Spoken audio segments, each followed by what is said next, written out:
Chapter 10 Sai Baba's mode of life, his sleeping plank, his stay in Shirdi, his teachings, his humility. Nanavali, the easiest path.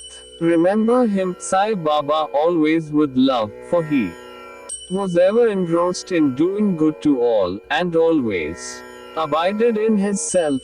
To remember him only, is to solve the riddle of life and death. This is the best and easiest of sadhanas, as it involves no expenditure. A little exertion here brings great rewards. So, as long as our senses are sound, we should, minute by minute, practice this sadhana. All other gods are illusory, Guru is the only God.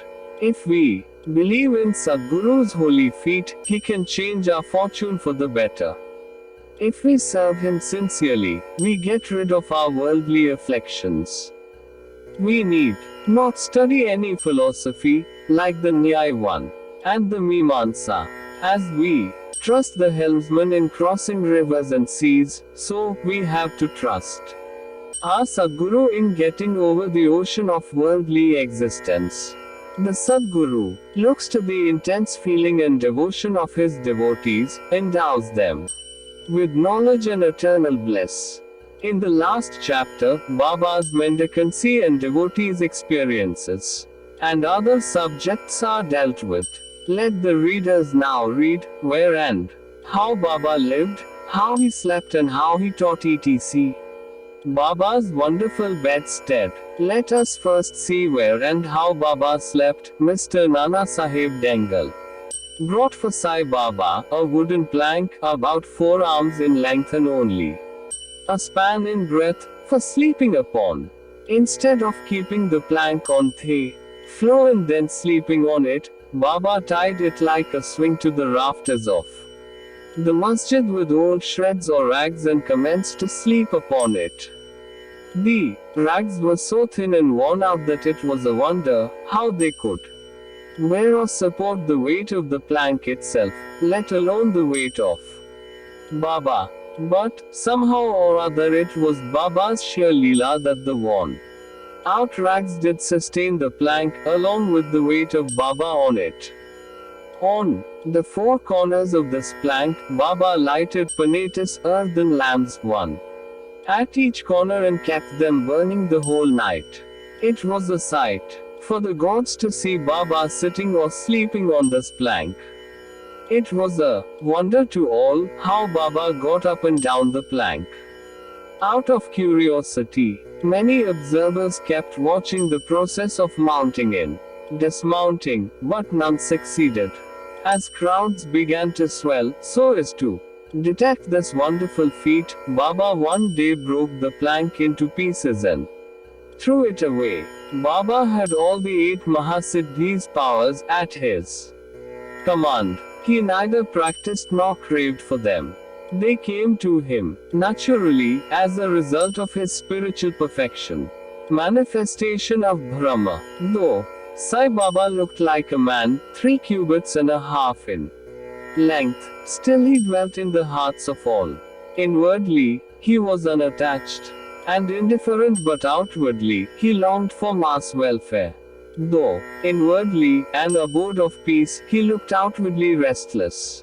Inwardly, he had the state of Brahma, outwardly he seemed engrossed in the world. Sometimes he looked on all with affection, and at times he threw stones at them, sometimes he scolded them, while at times he embraced them and was calm, composed, tolerant, and well balanced. He always abided and was engrossed in the self, and was well disposed towards his bhaktas. He always sat on one asana and never travelled. His sitka was a small stick which he always carried in his hand. He was calm and thought-free. He never cared for wealth and fame, and lived on alms. Such a life he led. He always uttered, Allah Malik, God is the real owner. Entire and unbroken was his love for the bhaktas. He was the mine or storehouse for self-knowledge and full of divine bliss. Such was the divine form of Sai Baba, boundless, endless and undifferentiated. One principle, which envelopes the whole universe. From a stone to Brahma incarnated in Sai Baba. The really meritorious and fortunate people got this treasure grove in their hands, while those people, who not knowing the real worth of Sai Baba, took him to be a mere human being, were indeed unfortunate. His stay in Shirdi and probable birth date. None knew or knows the parents and the exact date of birth of Sai Baba, but it can be approximately determined by his stay in Shirdi. Baba first came to Shirdi when he was a young lad of 16 and stayed there for 3 years. Then, all of a sudden, he disappeared for some time. After some time, he reappeared in the Nizam state, near Aurangabad, and again came to Shirdi, with the marriage party of Chand Patil, when he was about 20 years old. Thence, he stayed in Shirdi for an unbroken period of 60 years, after which Baba took his Mahasamadhi in the year 1918. From this, we can say that the year of Baba's birth is approximately 1838 AD. Baba's mission and advice. Saint Ramdas (1608 to 1681) flourished in the 17th century, and fulfilled to a great extent his mission of protecting cows and Brahmins against the Yavanas Mohammedans, but within 2 centuries after him, the split between the two communities, Hindus and Mohammedans, widened up and Sai Baba came to bridge that gulf. His constant advice to all was to this effect: Ram, the god of the Hindus, and Rahim, the god of the Mohammedans, were one and the same. There was not the slightest difference between them. Then, why should their devotees fall out and quarrel among themselves? You ignorant folk, join hands and bring both the communities together, act sanely, and thus, you will gain your object of national unity. It is not good to dispute and argue. So, don't argue, don't emulate others. Always consider your interest and welfare. The Lord will protect you. Yoga, sacrifice, penance, and knowledge are the means to attain God. If you do not succeed in this, by any means, in vain is your birth. If anyone does any evil unto you, do not retaliate. If you can do anything, do some good unto others. This in short was Sai Baba's advice to all, and this will stand us in good stead both in material and spiritual matters. Sai Baba is Sadguru. There are many so-called gurus, who go about from house to house with cymbals and veena in their hands, and make a show of their spirituality. They blow mantras into the ears of their disciples and extract money from them. They profess to teach piety and religion to their disciples, but are themselves impious and irreligious. Sai Baba never thought of making the least show of his worth piety. He had no body consciousness, but he had great love for his disciples.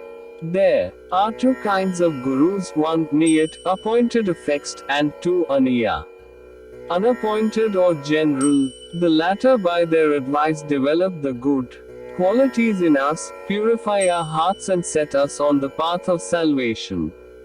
But contact with the former dispels our sense of dualities, sense of difference, and establishes us in unity by making us realize, thou art that. There are various gurus imparting to us various kinds of worldly knowledge, but he who fixes us in our natured self and carries us beyond the ocean of worldly existence is the Sadguru.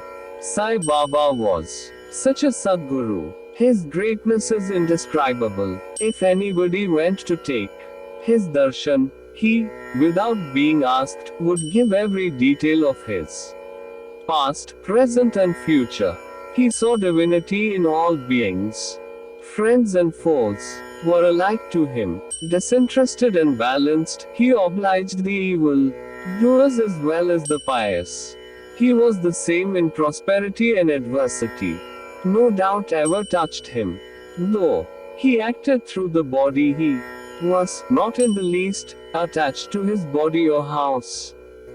Though he looked embodied, he was really unembodied, i.e., free from gross existence. Blessed are the people of Shirdi, who worship Sai as their God. While eating, drinking, working in their backyards and fields, and doing various household works, they always remembered Sai and sang his glory. They knew no other God except Sai. What to speak of the sweetness of the love of the women of Shirdi? They were quite ignorant, but their pure love inspired them to compose poems or songs in their simple rustic language. Letters of learning they had none, still one can discern real poetry in their simple songs. It is not intelligence, but love that inspires real poetry as such.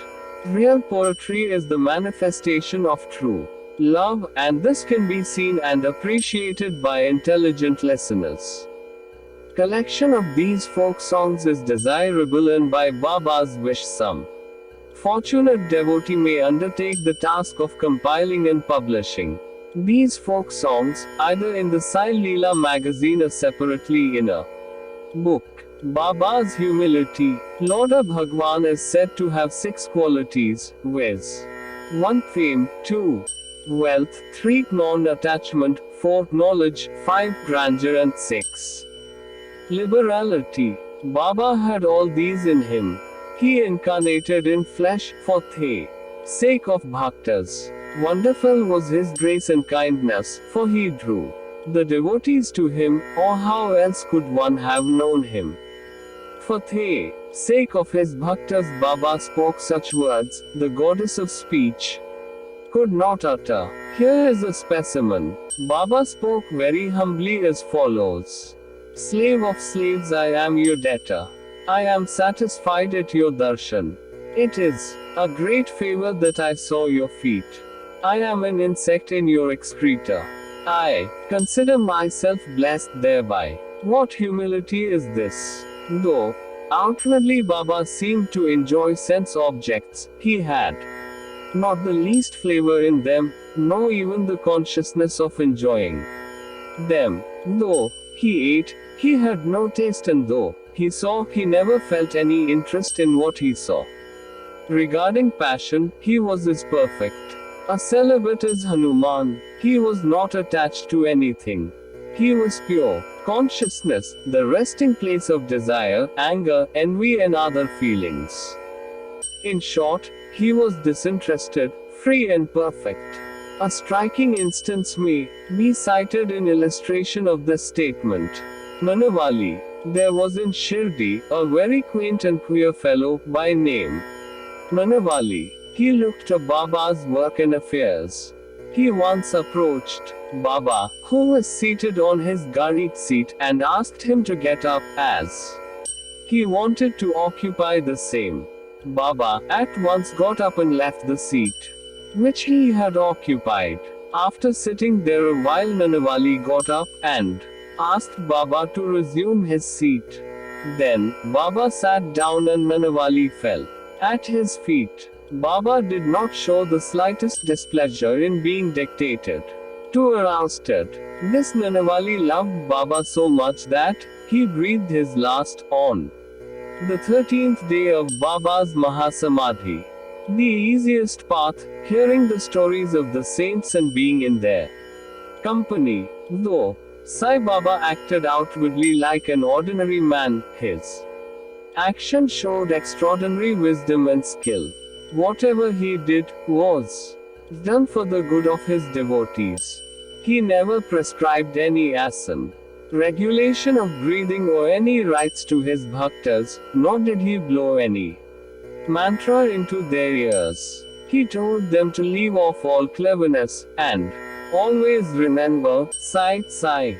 If you did that, he said, all your shackles would be removed and you would be free. Sitting through 5 fires, sacrifices, chantings, 8-fold yoga are possible for The. Brahmins only, they are of no use to the other classes. The function of the mind is to think, it cannot remain without thinking for a minute. If you give it a sense object, it will think about it. If you give it Guru, it will think about Guru. You have heard most attentively the grandeur of Sai. This is the natural remembrance of Sai. Hearing the stories of the saints is not so difficult as the other sadhanas mentioned above. Their stories remove all fear of the sansar, worldly existence, and take you onto the spiritual path. So, listen to these stories, meditate on them, and assimilate them. You may attend to your worldly duties, but give your mind to Sai and his stories, and then he is sure to bless you. This is the easiest path, but why do not all take to it? The reason is that without God's grace, we do not get the desire to listen to the stories of saints. With God's grace, everything is smooth and easy. Hearing The stories of the saints is, in a way, keeping their company. The importance of the company of the saints is very great. It removes our body, consciousness, and egoism, destroys completely the chain of our birth and death, cuts asunder all the knots of the mind, and takes us to God, who is pure consciousness. It certainly increases our non-attachment to sense objects and makes us quite indifferent to pleasures and pains, and leads us onward on the spiritual path. If you have no other sadhana, such as uttering God's name, worship or devotion etc., but if you take refuge in them, saints, wholeheartedly, they will carry you off safely across the ocean of worldly existence. It is for this reason that The saints manifest themselves in this world. Even sacred rivers such as The Ganges, Godavari, Krishna and Kaveri etc., which wash away the sins of the world, desire that the saints should come to them for a bath and purify them. Such is the grandeur of the saint. It is on account of The store of merit in past births that we have attained the feet of Sai Baba. We conclude this chapter with meditation on Sai's form. The graceful and handsome Sai, standing on the edge of the masjid and distributing udi to each and every bhakta, with a view to his welfare. He who thinks of the world is an illusion and who is ever engrossed in supreme bliss, before him, we humbly prostrate ourselves. Woe to Sri Sai, peace be to all.